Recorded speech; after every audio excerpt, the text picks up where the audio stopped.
Hello students, कल अपने सवाल नंबर 15 तक किए थे 5वें चैप्टर में। आज अपने सवाल नंबर 16 में जाएंगे। तुम लोग भी पेज नंबर 212 पे सवाल नंबर 16 और पेज नंबर 212 पे देखना। पार्श्वी और अनेरी 2:1 के प्रमाण में लाभानी बांटने वाले एक पेड़ी के साझेदार है। 31/3/16 के दिन उनकी पक्की तलपट निम्नलिखित है। पक्की तलपट दी है यहाँ। अब समायोजन दिए। पहला समायोजन है, लाभानी का नया प्रमाण 3:4:2 रखना है। हैंसी पूंजी के रूप में 40,000 नकद लाएगी। लोन पर 1 वर्ष का ब्याज चुकाना बाकी है। पार्श्वी ने निजी खर्च के चुकाए 5600। लाभानी खाते उधार किए। पुनर्गठन के 8400 अनेरी ने चुकाए और ख्याति का मूल्यांकन 90,000 किया गया। अब 7वां समायोजन खास सुनो बच्चों।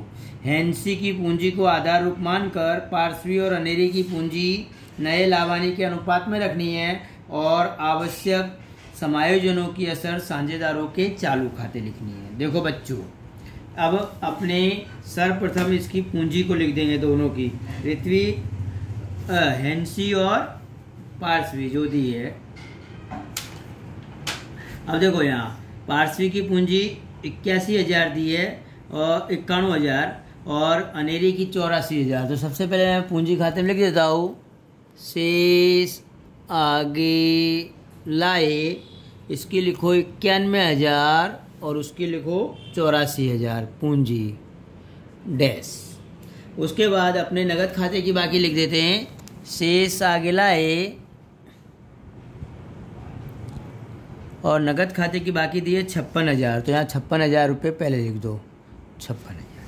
इतना करने के बाद अब समायोजनों पे आने से पहले थोड़ी सी अपने गणना कर लेते हैं बच्चों। देखो अब यहाँ त्याग का प्रमाण दिया है। पुराना प्रमाण 2:1, नया प्रमाण 3:4:2 दिया है। इसलिए साझेदार का त्याग बराबर पुराना माइनस नया प्रमाण। अब पार्श्वी का त्याग पुराना कितना था, 2:1 यानी 2/3 माइनस इसका 3/4:2 ऐसे प्रमाण था तो 3/9। अब इसको 9 बनाने के लिए कितने से गुणा करना पड़ेगा, 3 से। तो 3 दूनी 6, 3 त्रिका 9, तो 6 माइनस 3/9 बराबर 3/9। अनेरी का त्याग निकालेंगे 1/3 माइनस 4/9। देखो बच्चों, अब यहाँ 9 बनाने के लिए 3 से गुणा, तो 3 माइनस 4/9 बराबर -1/9, यानी इसको लाभ हुआ अनेरी को। अब देखो पुरानी ख्याति को सर्वप्रथम अपने आप लिखित करेंगे बच्चों। पुरानी ख्याति कितनी दी है, 21,000 पक्की तलपट में दी है आपको। सबसे ऊपर देखो मिलकत लेना में, संपत्ति लेना में।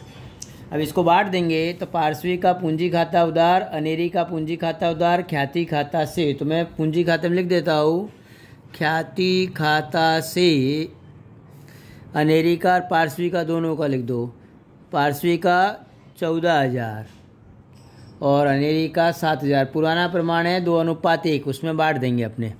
अब उसके बाद देखो बच्चों, नई ख्याति अपने पहले ज्ञात करेंगे। ख्याति का मूल्यांकन 90,000 रुपये किया गया। उसमें अनेरी द्वारा लाई गई ख्याति, क्योंकि अनेरी का प्रमाण 1:9 अनुपात आता, 1/9 आता था माइनस में। इसलिए 90,000 गुणे 1/9 बराबर ये अनेरी कितनी ख्याति देगी, 10,000। अब हैंसी द्वारा लाई गई ख्याति ज्ञात कर लो। हैंसी का प्रमाण कितना है, 2/9 ये बराबर। अब 90,000 गुणे 2/9 यानी 20,000 रुपये हैंसी के आ गए। और ये पूरा लाभ किसको मिलेगा, पार्श्वी को। तो पार्श्वी का प्रमाण निकाल लो तो कितना आया, 30,000। तो एंट्री क्या करेंगे, अनेरी का पूंजी खाता उधार 10,000, हैंसी का चालू खाता उधार 20,000, पार्श्वी के पूंजी खाता से। तो देखो पार्श्वी के पूंजी खाते में जमा करो पहले अनेरी का पूंजी खाता और रकम लिखो पार्श्वी में।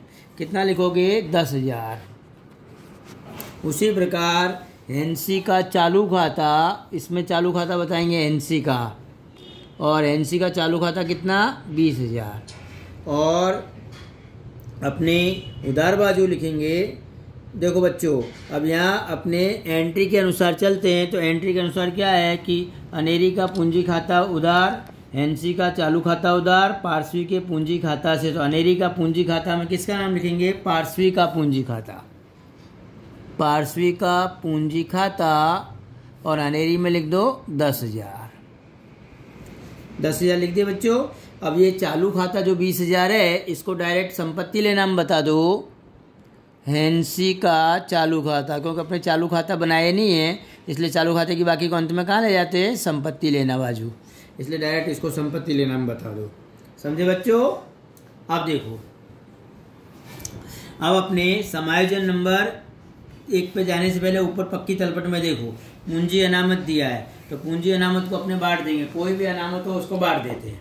तो पूंजी अनामत, पूंजी खाता में लिख दो, पूंजी अनामत खाता 2:1 में बांटेंगे 14,700 को, तो इसको मिलेगा 9,800 और उसको मिलेगा 4900 और इसमें डैश। अब देखो बच्चों, हैंसी पूंजी के रूप में, अब यहाँ अपना इतना करने के बाद हैंसी पूंजी के रूप में कितना लाई, 40,000, तो क्या एंट्री करेंगे, नकद खाता उधार हैंसी का पूंजी खाता से, तो लिख दो नकद ऑब्लिक बैंक खाता, रकम किस में आ जाएगी, हैंसी में 40,000, और नकद ऑब्लिक बैंक खाते की उधार बाजू लिखो हैंसी का पूंजी खाता और रकम लिख दो 40,000। समझे बच्चों। अब देखो, लोन पर 1 मास का ब्याज चुकाना बाकी है। लोन कितनी दी है बच्चों, यहाँ 35,000 की दी है, देखो ऊपर अपने 10% की लोन, और 10% से ब्याज कितना हुआ 3500।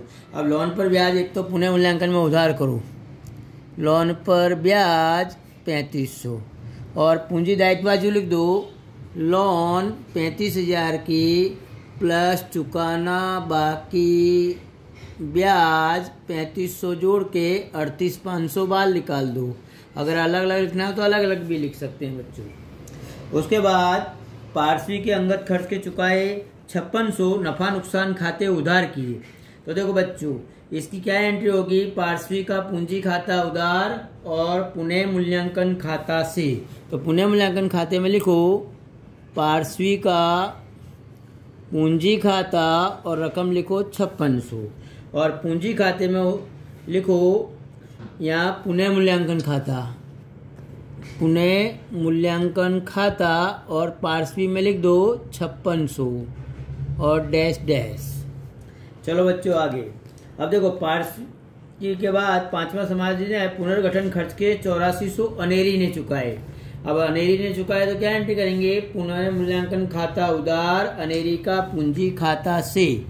तो यहाँ लिखो पुनः मूल्यांकन में अनेरी का पूंजी खाता और रकम लिख दो 8400, और पूंजी खाते में जमा बाजू लिखो पुनः मूल्यांकन खाता और अनेरी में लिखो 8400 डैश।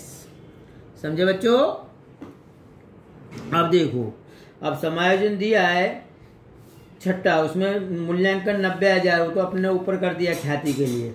अब यहाँ दिया है बच्चों, सर्वप्रथम अपने एक काम करो, सबसे पहले अपने पूंजी पुनः मूल्यांकन खाता बंद कर दो। यहाँ टोटल होगा 11,900, यहाँ भी लिखो 11,900 और अंतर की रकम आई 6300। यहाँ लिख दो हानि पार्श्वी और अनेरी दोनों के बीच बांट देंगे, तो इसको मिलेंगे 4200 और इसको मिलेंगे 2100। इस हानि को कहाँ ले जाएंगे, अपने पक्की तलपट पूंजी खाते में। कौन सी बाजू, उधार बाजू, क्योंकि हानि हुई है। तो यहाँ लिख दो पुनः मूल्यांकन खाता 4200 2100 डैश, पुराने प्रमाण में बांटेंगे 2:1 के प्रमाण में। अब देखो बच्चों, इतना करने के बाद नकद खाता को भी अपने बंद कर देते हैं। नकद खाते का टोटल हुआ 96,000, यहाँ भी कितना हो जाएगा 96,000, यहाँ भी कितना हो जाएगा 96,000। क्या लिखेंगे, BCF, शेष आगे ले गए, इसको भी यहाँ ले आओ, नकद ऑब्लिक बैंक खाता 96,000। देखो बच्चों, अब अपने पास पूंजी खाता पहले है। अब देखो, पूंजी खाते में अपने टोटल करना है बच्चों। उससे पहले यहाँ क्या दिया है, एक समायोजन लास्ट 7वां पढ़ो। देखो, हैंसी की पूंजी को पाया रूप मानकर, यानी आधार रूप मानकर पार्श्वी और अनेरी की पूंजी नए लाभानी के अनुपात में रखी है।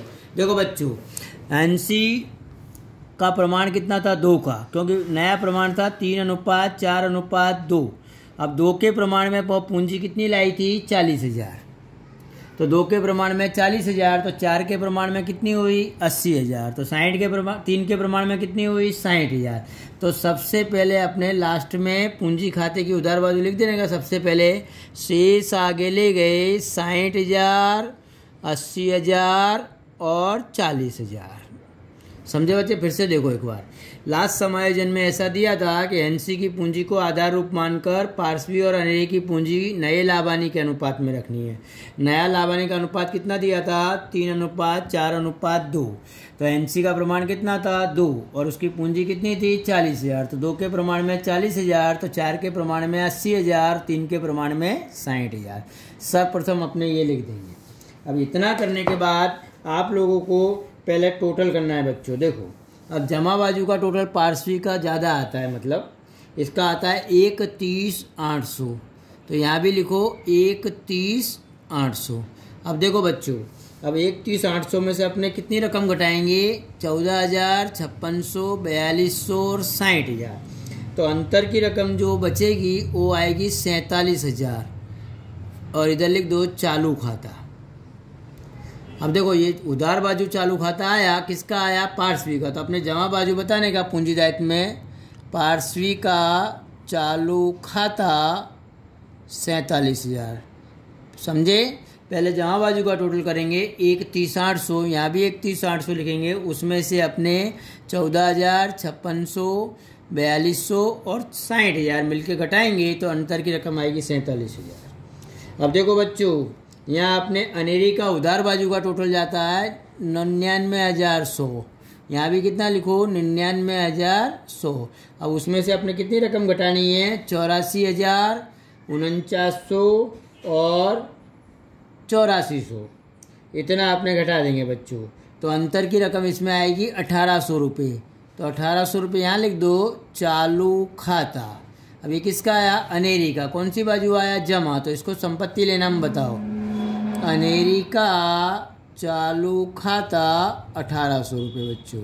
अब देखो इसका टोटल कितना हुआ 40,000। यहाँ भी कितना लिख दो 40,000। कुछ बचा बच्चों नहीं। अब ये पूंजी खाते की बाकी अंत में कितनी रही 60,000, 80,000 और 40,000। पूंजी दायित्व बाजू ले आओ। पूंजी खाता पार्श्वी अनेरी हेंसी। तो पार्श्वी का 60,000, इसका 80,000, उसका 40,000। तो जोड़ के बाहर निकालेंगे तो कितना आ जाएगा 1,80,000। अब देखो बच्चों, अब पक्की तलपट में गत वर्ष की में जो बाकी है उसको दर्शा देते अपने। देखो पूंजी आ गई, पूंजी अनामत को बांट दिया। अब कामदार बचत खाता। तो यहाँ लिख दो कामदार बचत खाता और उसकी जो रकम है वो दर्शा दो 7,000 रुपये। उसके बाद कारीगर लाभ भाग भंडोल। तो कामदार लाभ भाग भंडोल ये अपना दायित्व है और दायित्व को बांटा नहीं जाता, अनामत को बांटा जाता है। तो यहाँ लिख दो ये अपना दायित्व है, इसलिए 8400 रुपये कामदार लाभ भाग भंडोल। अच्छा आपने लोन लिख दिए, लेनदार लिख दो। लेनदार जितने हैं उतने के उतने लिख दो क्योंकि कोई चेंज हुआ नहीं है। तो लेनदार 39,900। उसके बाद अब दायित्व के बाद संपत्ति में आ जाओ। ख्याति को अपने बांट दिए। मकान 1,40,000 का है तो यहाँ लिख दो मकान 1,40,000। ऐसा का ऐसा ही उतार दो। फर्नीचर 28,000 का। तो फर्नीचर में कोई फेरफार हुआ था नहीं, तो पूरा 28,000 लिख दो। उसके बाद स्टॉक, स्टॉक में भी कोई परिवर्तन नहीं तो का वही लिखो स्टॉक 18,200। उसके बाद देनदार, देनदार में भी कोई चेंज नहीं है तो 16,800 के देनदार बराबर। नगद शेष की बाकी आ गई। देखो बच्चों अब यहाँ अपने दोनों बाजू का टोटल करेंगे तो इसका आएगा 3,20,800, उसका भी आएगा 3,20,800।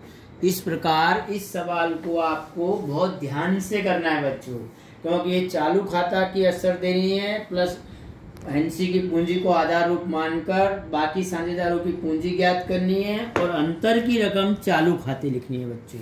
ये दो रकम जो मैंने निकाली 47,000 और 1,800, ये दो रकम आपको चालू खाते बतानी है। इतना ध्यान देना है बच्चों। और एक चालू खाता अपने 20,000 रुपये इधर बताए थे वो भी ध्यान में देना है आपको एंट्री करते समय।